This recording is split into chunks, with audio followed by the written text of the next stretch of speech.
Sir గతంలో చూసుకుంటే చంద్రబాబు గారే స్వయంగా వాలంటీర్ల వ్యవస్థపై తీరుని తప్పుపట్టారు. అట్లాంటిది ఇప్పుడు ఎలక్షన్ ముందు వాలంటీర్లని మేము అధికారంలోకి వచ్చినా మేము వాళ్ళ ఉద్యోగాలకు ఏమీ ఇబ్బంది లేదని భరోసా ఇచ్చారు.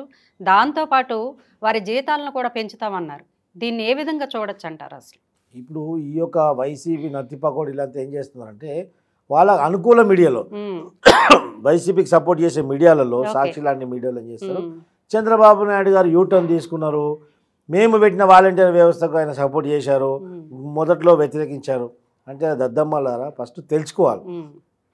కేంద్ర ప్రభుత్వం ఒక రాష్ట్రాలకు డెవలప్మెంట్ అనేది ఏ విధంగా చేస్తుంటే ఒక డెవలప్మెంట్ గురించి అంటే రూరల్ డెవలప్మెంట్ గురించి ఒక ఫండ్ అనేది బడ్జెట్లో కేటాయించడం జరుగుతుంది.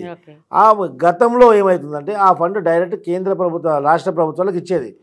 ఇప్పుడు అలా కాకుండా ఈ యొక్క పంచాయతీలు ఎన్ని పంచాయతీలు ఉన్నాయో డైరెక్ట్ పంచాయతీలకే గ్రామ పంచాయతీలకే కేంద్ర ప్రభుత్వం డబ్బులు డిపాజిట్ చేస్తుంది, గ్రామ పంచాయతీ అకౌంట్లకే డబ్బులు పంపిణీ చేస్తుంది.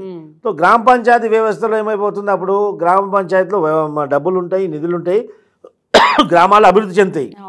దీనికి అడ్డుకట్ట వేసి ఈ యొక్క గ్రామ పంచాయతీ వ్యవస్థ నిర్వీర్యం చేసి ఈ యొక్క సర్పంచ్లకు కానీ వార్డు మెంబర్లకు కానీ ఎంపీటీసీ జడ్పీటీసీ ఎవరికి కానీ వాళ్ళకి ఏం అధికారాలు లేకుండా వాళ్ళ పైన తీసుకొచ్చి వాలంటీర్లు పెట్టేసి ఈ యొక్క వ్యవస్థ మొత్తం నిర్వీర్యం చేసింది.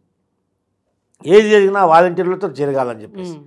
ఎందుకు ఈరోజు మనం చూసాము, మొన్ననే దేవాదాయ శాఖ సొమ్ము దేవాదాయ శాఖలో గుడులలో భక్తులు సమర్పించే విరాళాల ద్వారా వచ్చేటువంటి కానుకల ద్వారా వచ్చే ఆదాయాలు దేవాదాయ శాఖ నిధులు దాదాపు 48 కోట్లు జగనన్న పథకం అని ఆ పథకం అని బొందా అని చెప్పేసి ఈ యొక్క పథకాలకు మళ్ళించాడు.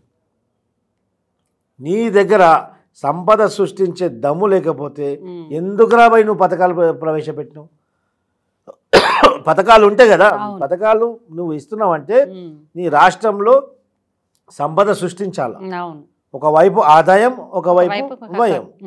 నీకు పథకాలు నువ్వు కాలు ఇవ్వడమే ఉంది, నీకు ఆదాయం రావట్లేదు, ఏ విధంగా రాష్ట్రం సస్టైన్ అవుతుంది? అప్పులు చేసి ఎన్ని రోజులు మనం జీవనం కొనసాగించగలుగుతాం? ఈరోజు ఏమైపోయింది, 14 లక్షల కోట్ల రూపాయలు అప్పు చేశాడు జగన్మోహన్ రెడ్డి. RBI కడాకటిగా చెప్పింది నీకు ₹1 అప్పు పుట్టదు రాబాయ్ అని చెప్పేశారు. ఏ విధంగా కూడా అప్పులు పుట్టే ప్రసక్తే లేదు. కుల సంఘాలని ఫెడరేషన్లని కార్పొరేషన్లుగా మార్చి ప్రతి కార్పొరేషన్ల పైన అప్పులు తీసుకున్నాడు. అప్పులు ఎక్కడెక్కడ దొరకాలి అక్కడక్కడ అప్పులు చేశాడు. సచివాలయ బిల్డింగ్లు కూడా తాకట్టు పెట్టాడు. అదే కాకుండా ఇప్పుడు కొత్తగా ల్యాండ్ రెగ్యులేటింగ్ యాక్ట్ అని కూడా తీసుకురావడము అది స్టార్ట్ చేశాడు, కుట్ర పన్నాడు. ల్యాండ్ టైటిలింగ్ యాక్ట్ అని చెప్పేసి. ల్యాండ్ టైటిలింగ్ యాక్ట్ అంటే ఇప్పుడు నేను సొంతంగా కొనుక్కున్నటువంటి వ్యక్తిగతంగా కొనుక్కున్న భూమిని రిజిస్టర్ చేసుకున్న తర్వాత ఆ దస్తావేజులు ప్రభుత్వం దగ్గర ఉంచాలంట. కొన్ని సంవత్సరాల వరకు ప్రభుత్వం దగ్గర ఉంచుకుంటాం. మనకు కేవలం ఒక జిరాక్స్ కాపీ ఇస్తారు. అంటే నేను అమ్ముకోవాలంటే ప్రభుత్వం ఖర్చు పెట్టుకోవాలి. ఆయన నేను అమ్ముకుంటున్నా నాకు ఈరా అని చెప్పేసి.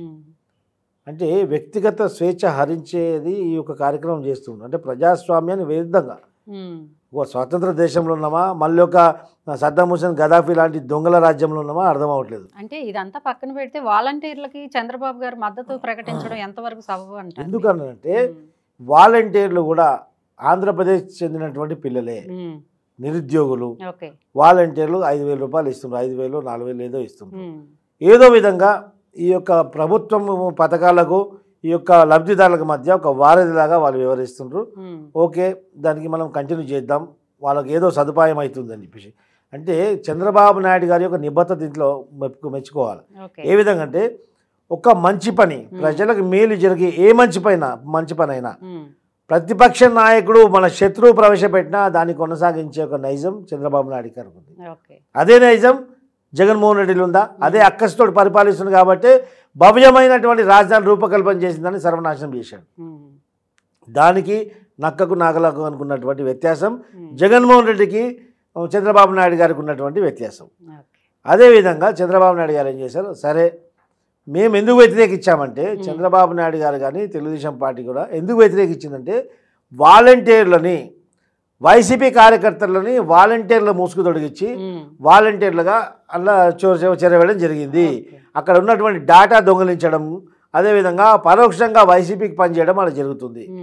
నువ్వు ప్రజల గురించి పనిచేయి, ప్రజల సంక్షేమ పథకాలు అందించడంలో దానికి వారధిగా పనిచేయి, దాన్ని మేము స్వాగతిస్తాం. అంతే తప్ప ఒక పార్టీకి నీవు అనుకూలంగా పనిచేస్తే మాత్రం అది ఖచ్చితంగా అప్రజాస్వామ్యం అని చెప్పి ఖండించాం.